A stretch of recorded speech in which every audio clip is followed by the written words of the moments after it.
বিরতির পর স্বাগত। ত্রিস্তরীয় নির্বাচনের আগে গন্ডাছড়া রীতিমতো উত্তপ্ত।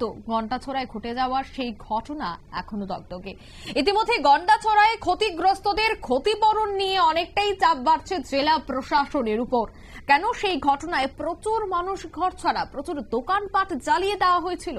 আর সেই ক্ষতিগ্রস্তদের ক্ষতিপূরণের এবার তালিকা তৈরি করতে গুরুত্বপূর্ণ আলোচনা শুরু করেছে প্রশাসনের আধিকারিকরা। প্রশাসনের অন্দরে তৎপর মহাকরণ। ক্ষতিগ্রস্তদের তালিকা তৈরি করবে জেলা প্রশাসন। গন্ডাছড়ায় পুলিশের টহলদারি এখনো অব্যাহত। বিস্তারিত জানবো, টেলিফোন লাইনে রয়েছে নিউজ ভ্যানগার্ড প্রতিনিধি সুপ্রীতি মুখার্জি। সুপ্রীতি, ঠিক কি জানতে পারছো? ইতিমধ্যেই গন্ডাছড়ার যে ঘটনা তা কেটে গেছে বেশ কিছুটা সময়, এবং গতকালকেই আমরা দেখেছিলাম যে ধলাইয়ের জেলাশাসক সাজু ওয়াইদ তিনি যান পরিদর্শনে পরিস্থিতি কেমন রয়েছে তা খোঁজ খবর নেওয়ার জন্য ইতিমধ্যেই প্রশাসনের উচ্চ পদস্থ আধিকারিকরা গতকাল থেকেই দিনভর বৈঠক করেন। একদিকে যেরকম সর্বদলীয় বৈঠক হয় গন্ডাছড়াতে, যেখানে প্রত্যেকটা রাজনৈতিক দলের নেতৃত্বরা উপস্থিত ছিলেন, তাদের সাথে এই বৈঠকে মিলিত হয়েছিলেন জেলাশাসক সাজু ওয়াইদ। অন্যদিকে তোমার যে সমস্ত প্রশাসনিক পর্যায়ে যারা আধিকারিকরা রয়েছে তাদের নিয়ে একটি আলাদা বৈঠক হয়, অর্থাৎ তোমার পুলিশ থেকে শুরু করে সেই জায়গায় প্রশাসনিক টিম থেকে শুরু করে ডিএম থেকে শুরু করে এসডিএম থেকে শুরু করে প্রত্যেকেই সেই বৈঠকে উপস্থিত ছিলেন। এবারে প্রশ্ন হলো, এই যে দফায় দফায় বৈঠক চলছে গন্ডাছড়াতে, যেটা গতকাল রবিবার দিনভর অনুষ্ঠিত হয়েছে, সেই বৈঠক কি উঠে এসেছে বা কি হয়েছে, তার বৈঠকের যে নির্যাস সেটা কি?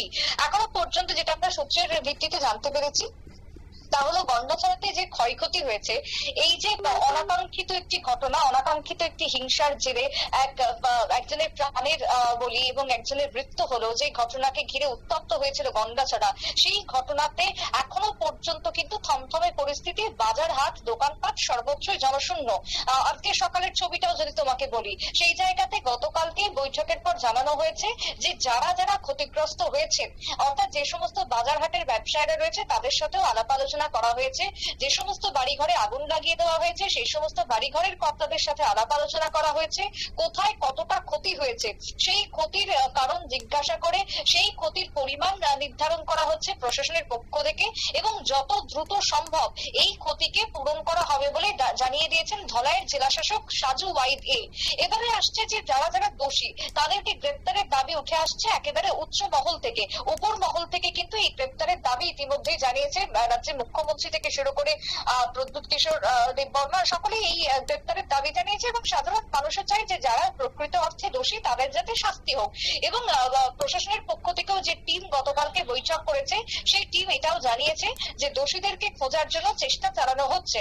এখনো পর্যন্ত 4 জন কিন্তু অধরাই রয়েছে বলে খবর, এবং তাদেরকে গ্রেপ্তারের জন্য যথোপযুক্ত ব্যবস্থা যেরকম নেওয়া হচ্ছে তার সাথে ফিল্ডে, বিশেষ করে ময়দানে এখনো পর্যন্ত বিশেষ ব্যাটালিয়ন রয়েছে, স্টেট ব্যাটালিয়ন ময়দানে রয়েছে, এবং তার সাথে তোমার ফোর্স থাকছে বাজার হাটে মোতায়েন করা, এবং তার সাথে পুলিশের যে সমস্ত উচ্চপদস্থ আধিকারিকরা রয়েছে তারা খোঁজ খবর চালাচ্ছে গন্ডাছড়ার পরিবেশ পরিস্থিতি সম্পর্কে। কোথাও যাতে কোনো রকমের অশান্তি ছড়িয়ে পড়তে না পারে তার জন্য এই পর্যবেক্ষণ জারি রয়েছে এবং জারি থাকবে বলে খবর।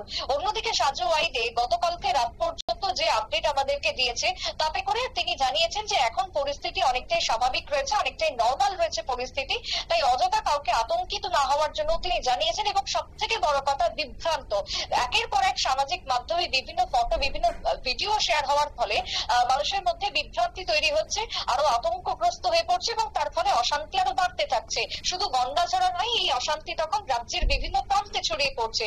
তাই সেদিক থেকে দাঁড়িয়ে সোশ্যাল মিডিয়াতে যাতে কোনো রকমের ফটো ভিডিও শেয়ার করা না হয় তার জন্য কিন্তু প্রশাসন ইতিমধ্যে করা হয়েছে।